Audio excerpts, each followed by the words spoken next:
اعوذ باللہ سمیع العلیم من الشیطان الرجیم بسم اللہ الرحمن الرحیم سبحان اللہ والحمد للہ ولا الہ الا اللہ واللہ اکبر لا حول ولا قوة الا باللہ العلی العظیم۔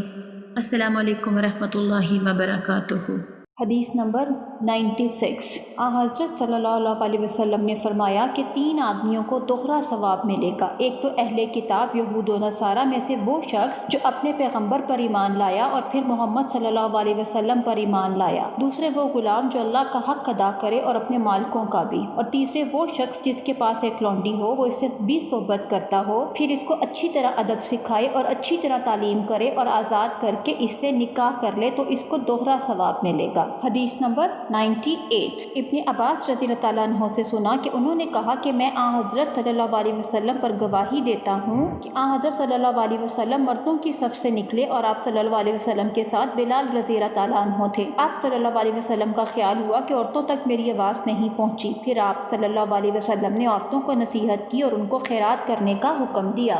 تو کوئی عورت اپنی بالی پھینکنے لگی تو کوئی انگوٹھی، اور بلال رضی اللہ تعالیٰ عنہ نے اپنے کپڑے کے کونے میں یہ خیرات لینا شروع کی۔ ابو ہریرہ رضی اللہ تعالیٰ عنہ سے روایت ہے، انہوں نے عرض کیا کہ یا رسول اللہ، قیامت کے دن آپ صلی اللہ علیہ وسلم کی شفاعت کا سب سے زیادہ کون مستحق ہوگا؟ تو آپ صلی اللہ علیہ وسلم نے فرمایا، ابو ہریرہ میں جانتا تھا کہ تجھ سے پہلے کوئی یہ بات مجھ سے نہیں پوچھے گا، کیونکہ میں یہ دیکھتا ہوں کہ تجھے حدیث سننے کی کیسی ہے، سن لے۔ سب سے زیادہ میری شفاعت کا نصیب ہونا اس شخص کے لیے ہوگا جس نے اپنے دل سے یا اپنے جی کے خلوص سے لا الہ الا اللہ کہا ہو۔ عمر بن عبدالعزیز خلیفہ نے ابو بکر بن حزم مدینہ کے قاضی کو لکھا کہ دیکھو، جو حضرت صلی اللہ علیہ وسلم کی حدیثیں تم کو ملیں ان کو لکھ لو، میں ڈرتا ہوں کہیں دین کا علم مٹ نہ جائے اور عالم چل بسیں، اور یہ خیال رکھو وہی حدیث ماننا جو حضرت صلی اللہ علیہ وسلم کی حدیث ہو، نہ اور کسی کا قول یا فعل۔ اور عالموں کو علم پھیلانا چاہیے، تعلیم کے لیے بیٹھنا چاہیے، جس کو علم نہیں ہے علم حاصل کرے، اس لیے کہ علم جہاں پوشیدہ رہا بس مٹ گیا۔ اس کا مقصد یہ ہے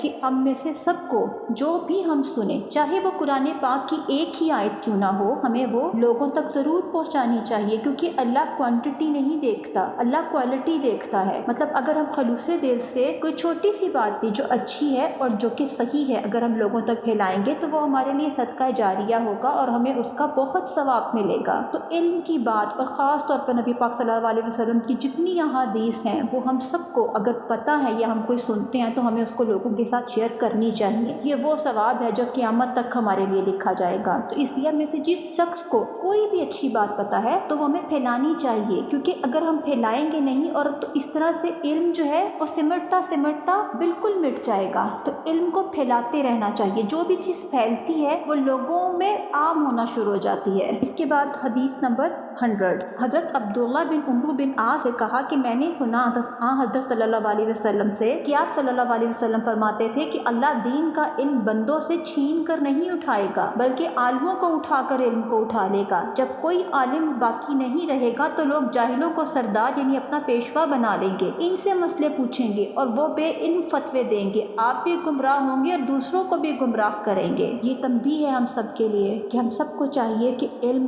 زیادہ سے زیادہ حاصل کریں اور زیادہ سے زیادہ علم کو لوگوں میں پھیلائیں۔ حدیث نمبر 101۔ ابو سعید خدری رضی اللہ تعالیٰ عنہ روایت کرتے ہیں کہ عورتوں نے حضرت صلی اللہ علیہ وسلم سے عرض کیا کہ مرد آپ صلی اللہ علیہ وسلم کے پاس آنے میں ہم پر غالب ہوئے تو آپ اپنی طرف سے خاص ہمارے لیے ایک دن مقرر کر دیجیے۔ آپ نے ان سے ایک دن ملنے کا وعدہ فرمایا، اس دن ان کو نصیحت کی اور شرع کے حکم بتلائے۔ ان باتوں میں جو آپ صلی اللہ علیہ وسلم نے فرمائی تھی یہ بھی تھا کہ تم میں سے جو عورت نے 3 بچے آگے بھیجے آخرت میں اس کے لیے دوزخ سے آڑ بن جائیں گے۔ ایک عورت نے عرض کیا اگر 2 بھیجے تو آپ صلی اللہ علیہ وسلم نے فرمایا اور 2 بھی۔ اس کی ایکسپلینیشن میں اگلی حدیث میں یہ بھی کہا گیا ہے کہ ابو ہریرہ رضی اللہ تعالیٰ عنہ نے کہا ہے کہ اس میں یہ ہے کہ جو اپنے 3 بچے بھیجے جو کہ ابھی جوان نہ ہوئے ہوں۔ بعد حدیث نمبر 103۔ حضرت عائشہ رضی اللہ تعالیٰ عنہ سے کہ ان کی عادت تھی کہ جس بات کو سنتی اور نہ سمجھتی تو خوب سمجھنے تک اس کو دوبارہ پوچھنی، اور ایسا ہوا کہ ایک بار حضرت صلی اللہ علیہ وسلم نے فرمایا قیامت کے دن جس سے حساب لیا جائے گا وہ عذاب میں پڑے گا۔ تو حضرت عائشہ رضی اللہ تعالیٰ عنہ نے کہا اللہ تعالیٰ سورۃ انشق میں فرماتا ہے اس کا حساب آسانی سے لیا جائے گا۔ تو آپ صلی اللہ علیہ وسلم نے فرمایا یہ حساب نہیں ہے، اس سے تو مراد اعمال کا بتلا دینا ہے، لیکن جس سے کھینچ تان کر حساب لیا جائے گا وہ تباہ ہو جائے گا۔ اس کے بعد حدیث نمبر 104۔ عمرو بن سعید جو یزید کی طرف سے مدینہ کا حاکم تھا وہ مکے پر فوجیں بھیج رہا تھا۔ نے کہا کہ امیر مجھ کو اجازت دے، میں تجھ کو ایک حدیث سنا دوں جو آقا صلی اللہ علیہ وسلم نے فتح مکہ کے دوسرے روز ارشاد فرمائی۔ میرے دونوں کانوں نے اس کو سنا اور دل نے اسے یاد رکھا، اور میری دونوں آنکھوں نے آپ صلی اللہ علیہ وسلم کو دیکھا۔ آپ صلی اللہ علیہ وسلم نے یہ حدیث فرمائی کہ آپ صلی اللہ علیہ وسلم نے اللہ کی تعریف اور خوبی بیان کی، پھر فرمایا مکہ کو اللہ نے حرام کیا ہے، لوگوں نے حرام نہیں کیا، اس کا ادب اللہ تعالیٰ کے حکم سے ہے، تو جو کوئی اللہ اور پچھلے دن قیامت پر ایمان رکھتا ہو اس کو وہاں خون بہانا درست نہیں اور نہ وہاں درخت کاٹنا۔ اگر میرے بعد کوئی ایسا کرنے کی یہ دلیل دے کہ اللہ نے فتح مکہ کے دن اپنے رسول صلی اللہ علیہ وسلم کو خاص اجازت دی تھی تو تم کو اجازت نہیں دی، اور مجھ کو بھی صرف ایک گھڑی یعنی دن کے لیے اجازت دی تھی، پھر اس کی حرمت ویسی ہی ہوگی جیسے کل تھی۔ جو شخص یہاں حاضر ہے وہ اس کی خبر اس کو دے جو غائب ہے۔ تو لوگوں نے ابو شریح سے پوچھا عمرو نے اس کا کیا جواب دیا؟ ابو شریح نے کہا کہ عمرو نے یہ جواب دیا کہ میں تجھ سے زیادہ علم رکھتا ہوں، مکہ گنہگار کو پناہ نہیں دیتا اور نہ اس کو جو خون یا چوری کر کے بھاگے۔ حدیث نمبر 105۔ ابو بکر رضی اللہ تعالیٰ عنہ سے روایت ہے کہ انہوں نے کہا کہ آپ صلی اللہ علیہ وسلم نے فرمایا کہ تمہارے خون اور تمہارے مال اور تمہاری عزتیں ایک دوسرے پر حرام ہیں جیسے اس دن کی یوم النحر کی حرمت ہے، اور اس مہینے میں سن رکھو جو شخص حاضر ہے وہ غائب کو اس کی خبر پہنچا دے۔ ابن زرین نے کہا کہ آقا صلی اللہ علیہ وسلم کا فرمانا سچ ہوا، جو لوگ اس وقت حاضر تھے انہوں نے جو غائب تھے ان کو یہ حدیث پہنچا دی۔ تو آقا صلی اللہ علیہ وسلم نے فرمایا سن رکھو میں نے تم کو یہ حکم پہنچا دیا، 2 بار یہ فرمایا۔ حدیث نمبر 106۔ حضرت علی رضی اللہ تعالیٰ عنہ سے کہ وہ کہتے تھے کہ حضرت صلی اللہ علیہ وسلم نے فرمایا دیکھو مجھ پر جھوٹ نہ باندھنا، کیونکہ جو کوئی مجھ پر جھوٹ باندھے گا وہ دوزخ میں جائے گا۔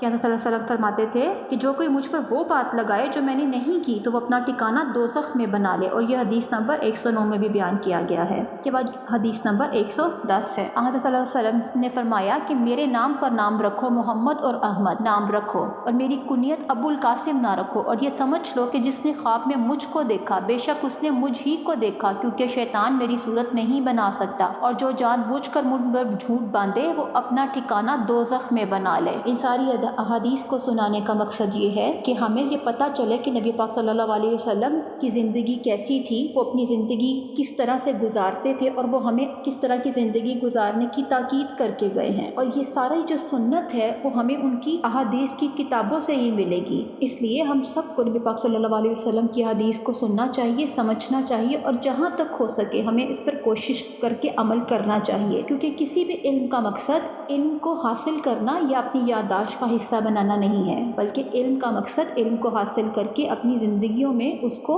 براہ راست اپلائی کرنا ہے۔ علم چاہے کوئی بھی ہو، جب تک آپ اس پر عمل نہیں کریں گے اس کا کوئی فائدہ نہیں ہوتا ہے۔ علم تبھی نافع یا یوزفل ہوتا ہے جب ہم اس کو پریکٹیکلی اپلائی کرتے ہیں، اور اس کے ساتھ ساتھ ہماری یہ بھی رسپانسبلٹی ہے کہ ہم نہ صرف علم حاصل کریں بلکہ علم کو دوسرے لوگوں تک پہنچائے بھی، اور اس پہ نہ صرف خود عمل کریں بلکہ لوگوں کو اس پر عمل کرنے کی ترغیب بھی دلائیں، اور وہ سب کچھ ہم کر کے ان کو ترغیب دلا سکتے ہیں، صرف کہنے سے نہیں ہوگا، کیونکہ نبی پاک صلی اللہ علیہ وسلم نے اپنی زندگی میں جس بھی چیز کی تلقین کی ہے وہ انہوں نے پہلے خود عمل کیا اور اس کے بعد انہوں نے لوگوں کو اس کی تلقین کی ہے، تاکہ لوگوں کے لیے کوئی حجت باقی نہ رہے۔ میری اللہ پاک سے دعا ہے کہ اللہ پاک ہمیں سب مسلمانوں کو نبی پاک صلی اللہ علیہ وسلم کے صدقے معاف کریں، اور ہم سب کو نبی پاک صلی اللہ علیہ وسلم کی سنت پر چلنے کی توفیق عطا کریں، اور ہم نہ صرف علم سیکھیں بلکہ علم کو پھیلائیں بھی، اور یہ علم جو ہے وہ ہم سب کے لیے صدقہ جاریہ ہو، اور ہم سب کو اللہ پاک قیامت والے دن نبی پاک صلی اللہ علیہ وسلم کی شفاعت نصیب کریں۔ اللہ پاک ہم سب کا حامی و ناصر ہوں۔ اللہ حافظ۔